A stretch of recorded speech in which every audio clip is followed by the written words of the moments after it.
Biografia de Jigoro Kano. Acho que hoje é a quarta aula. E hoje nós vamos falar da Kodokan. Ou do Kodokan, né? Funciona, né? Porque Kodokan pode ser uma academia, escola de judô. Então, você não pode falar se é no masculino, se é no feminino. Eu já vi várias discussões sobre isso. E eu acho que as pessoas deviam se importar um pouco menos com isso e entender, de fato, a Kodokan, ou o Kodokan. O local onde se ensina o caminho do judô, onde se ensina o propósito do judô, né? Tô gostando mais dessa tradução de do de propósito, né? Como o que você tem que fazer, o que você tem que seguir. Vamos pro texto. 1882.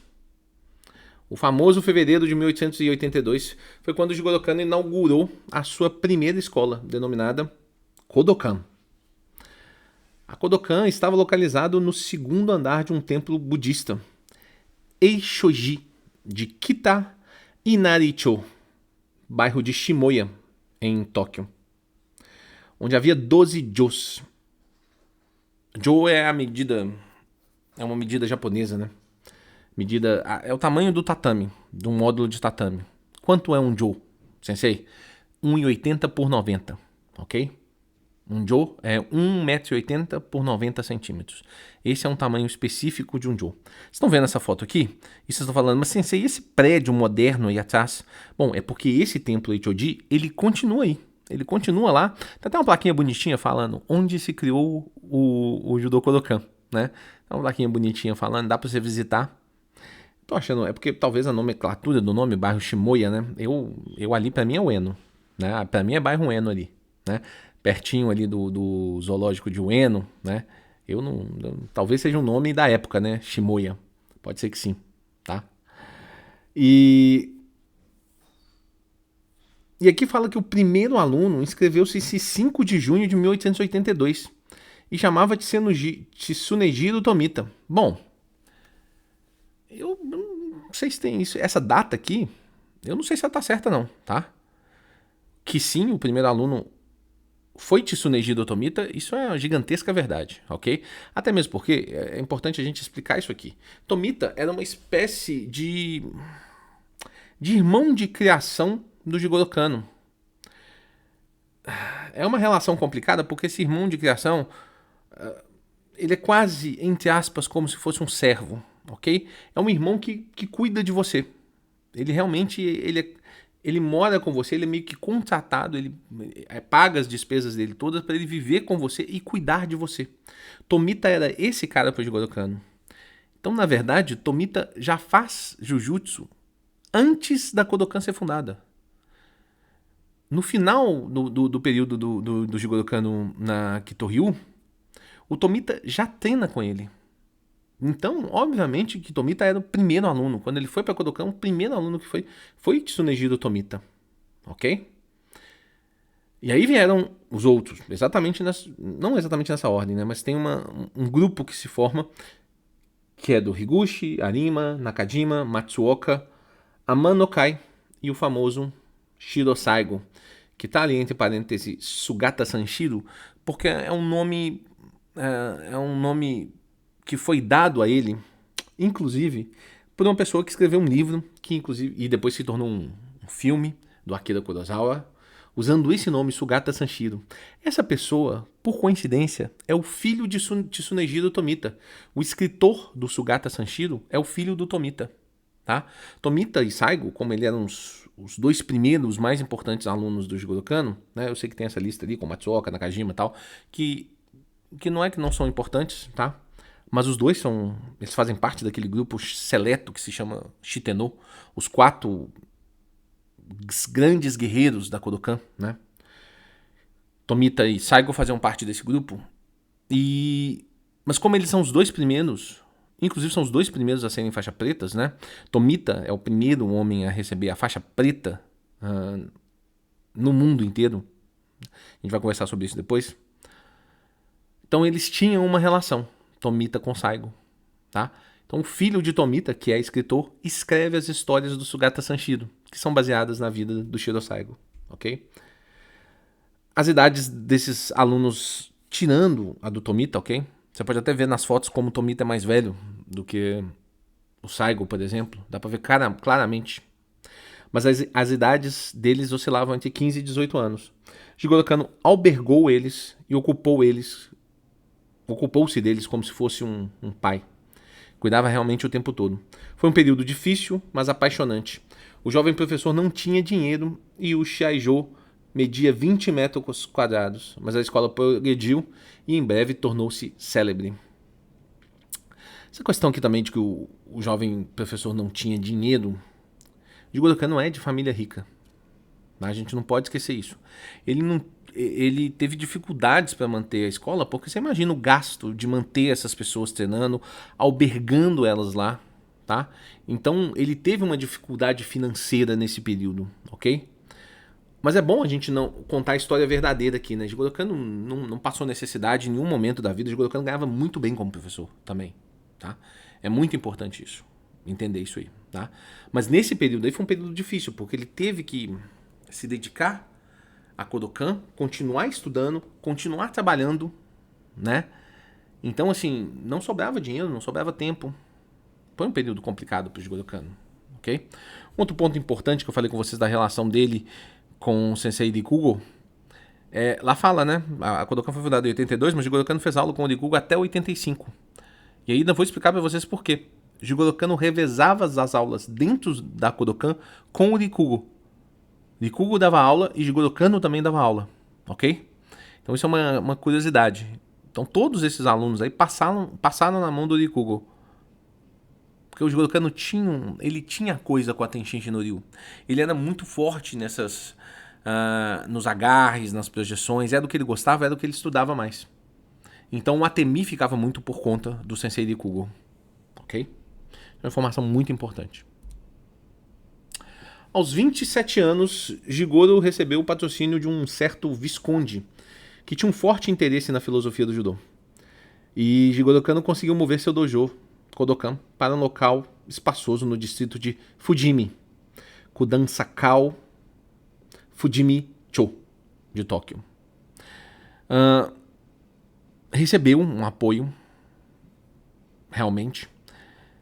E tem um outro aspecto, né? Assim, ele estava tendo dificuldades, porque o próprio dojo em Eishoji já não estava muito aguentando, o espaço não era grande o suficiente, já meio que estava abalando as estruturas do templo Eishoji, ok? Então meio que ele foi também um pouco convidado a sair. O pessoal gostava muito de Jigoro Kano, na verdade, mas estava destruindo o templo, não adiantava, né? As quedas eram muito fortes nesse período. Até mesmo porque, como expliquei, Jigoro Kano tinha um forte laço com essa parte do Jujutsu, né? E nesse período, nesse dojo maior, Jigoro Kano também começou a desenvolver mais estudos, o desenvolvimento dos katas, por exemplo.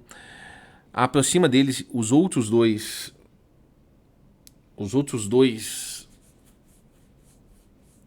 Shitenos, né?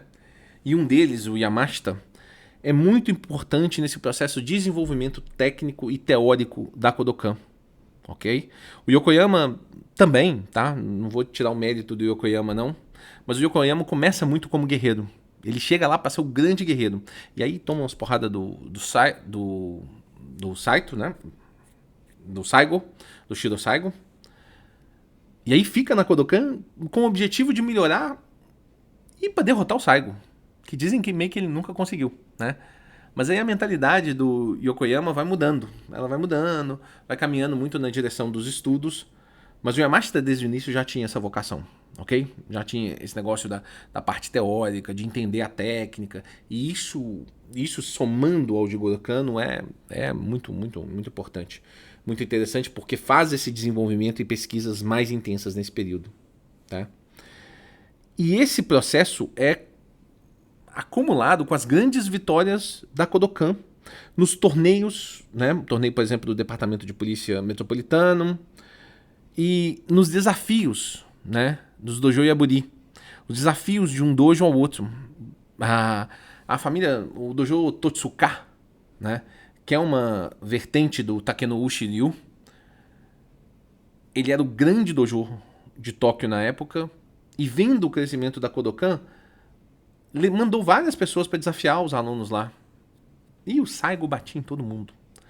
Então, a somatória do conhecimento técnico, somado ao bom resultado dos alunos de Jigoro Kano, principalmente do Saigo e dos outros Titanomas, principalmente do Saigo, que nunca perdeu, nos torneios, nos desafios, fez com que o interesse na Kodokan fosse cada vez maior. Esse interesse na maneira Kodokan de desestabilizar e atirar um oponente começou a crescer. Então o número de pessoas que pediam para entrar na Kodokan aumentava a cada ano que passava. Eles começaram a participar, como eu disse, de competições, torneios de artes marciais. E aí a Kodokan bombou. A Kodokan logo passou muito em importância a Totsuka. Ok? E se tornou o principal dojo de Jujutsu, ou Judô, né, do Japão. Nesse período, essa nomenclatura, Judô, Jujutsu, ela ainda é misturada, tá? Alguns lugares ainda falavam Jujutsu, outros falavam Judô. A gente vai entender um pouquinho disso mais pra frente. 1893 já é um dojo gigante, um novo dojo de 100 tapetes. Foi construído em Koishikawa. Os primeiros estrangeiros começaram a treinar nesse dojo, nesse prédio grandão que vocês estão vendo, né?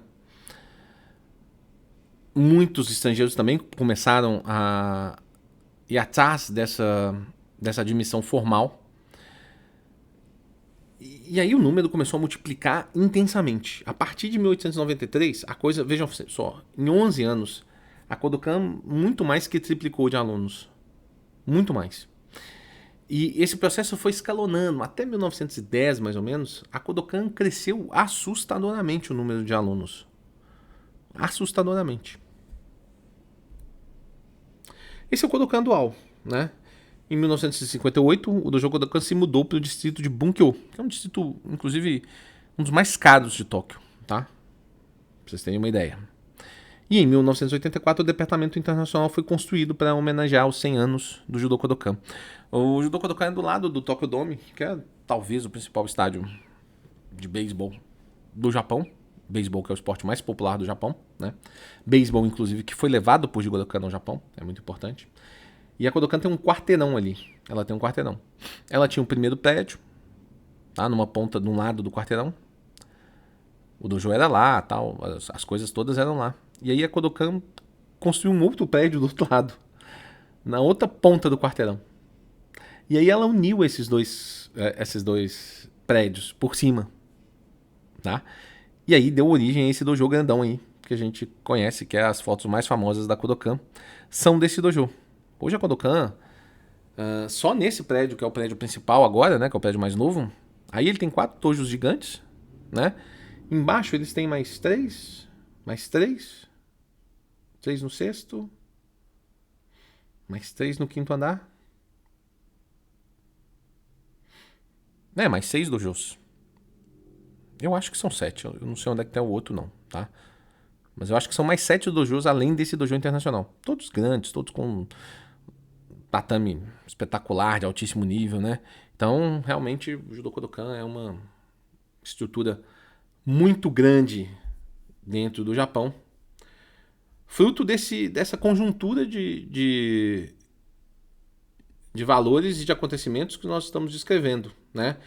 Então, através de um processo, como eu descrevi para vocês, o Jigoro Kano não era de família pobre, tá? Então essa base financeira lhe deu condição de investir nos momentos que eram necessários. Ele praticamente investiu do bolso dele, colocou muito dinheiro na Kodokan no primeiro momento, né? Um dinheiro que lhe faltou, que chegou ali quase lhe faltar num outro momento. Mas junto com os bons ensinamentos que eram passados por ele, desses estudos, como eu expliquei para vocês, e a gente vai falar um pouquinho desses estudos aqui, o que Jigoro Kano desenvolveu de fato, né? Dentro do judô, o que era o diferencial dele. Isso acabou dando resultado, tanto na formação pessoal das pessoas, do cidadão, como nessa formação diferenciada do lutador. Isso foi atraindo pessoas. O bom trabalho foi continuando. E aí a Kodokan se tornou essa gigantesca potência que nós conhecemos. Nos vemos na próxima aula. Senhores, tamo junto. Um forte abraço.